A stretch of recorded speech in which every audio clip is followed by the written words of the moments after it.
Bismillahirrahmanirrahim. Ya ayyuhallazina amanu kutiba alaikumusiyam kama kutiba alal ladzina min qablikum la'allakum tattaqun.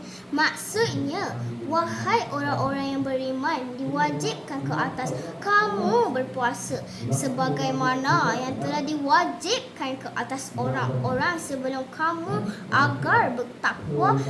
Surah Al-Baqarah ayat 183. Assalamualaikum warahmatullahi wabarakatuh.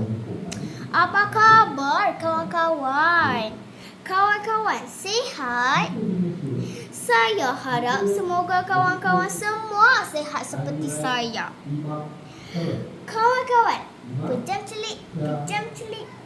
Kita dah nak masuk ke bulan Ramadan. Pada bulan Ramadan, kita diwajibkan untuk puasa. Kawan-kawan, puasa tak hari ni? Ayat yang saya bacakan tadi menjelaskan kepada kita bahawa puasa difardukan ke atas kita dan umat-umat sebelum kita untuk membentuk Islam bertakwa. Ramadan tiba, marhaba ya Ramadan, marhaba ya Ramadan. Kawan-kawan, ingat tak lagi makna berpuasa? Puasa ialah menahan diri daripada makanan, minum dan perkara-perkara yang membatalkan puasa. Bermula dari terbit fajar hingga terbenam matahari serta berniat pada malam hari. Penat, lapar, dahaga, mestilah. Puasa kan mengajar kita untuk merasakan kesusahan seperti orang-orang yang miskin dan susah. Mengajar kita erti bersabar, mengajar kita erti bersyukur. Bulan Ramadan kita berpuasa, itulah rukun Islam yang ketiga. Pada waktu siang lapar dahaga, siapa taat pasti Allah suka. Wahai kawan, janganlah lupa puasa. Banyak mengajar kita. Ia meletih kita berakhlak mulia agar menjadi orang bertakwa. Namun kawan-kawan, kenapa agaknya Ramadan kita pada hari ini agak berbeza dengan Ramadan pada zaman dulu Rasulullah SAW? Orang sibuk berpuasa, kita sibuk berbelanja. Orang sibuk beribadah, kita sibuk beli belah.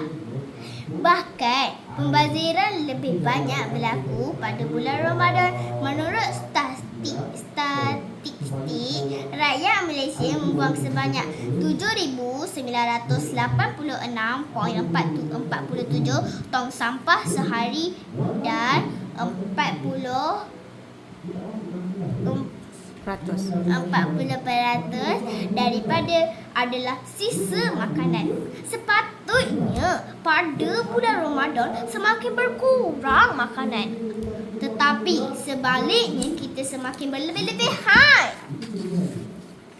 Contohnya, bila kita pergi ke bazar Ramadan, semuanya kita nak belikan. Roti john lah, murtabak lah, air katira cibi lah, air boba telajak lah, ris lah. Bukankah membazir itu amalan syaitan? Oleh kawan-kawan, sikap yang buruk kita tinggalkan untuk menghadapi bulan Ramadan. Persiapkan dari ilmu dan amalan. Insan bertakwa jadi harapan. Mari kita doa bersama-sama.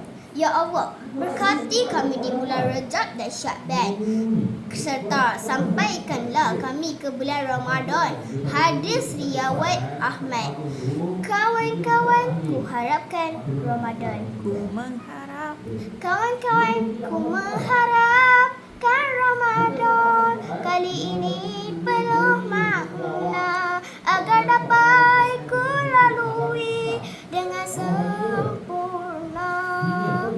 Sekian, wabillahi taufik wal hidayah.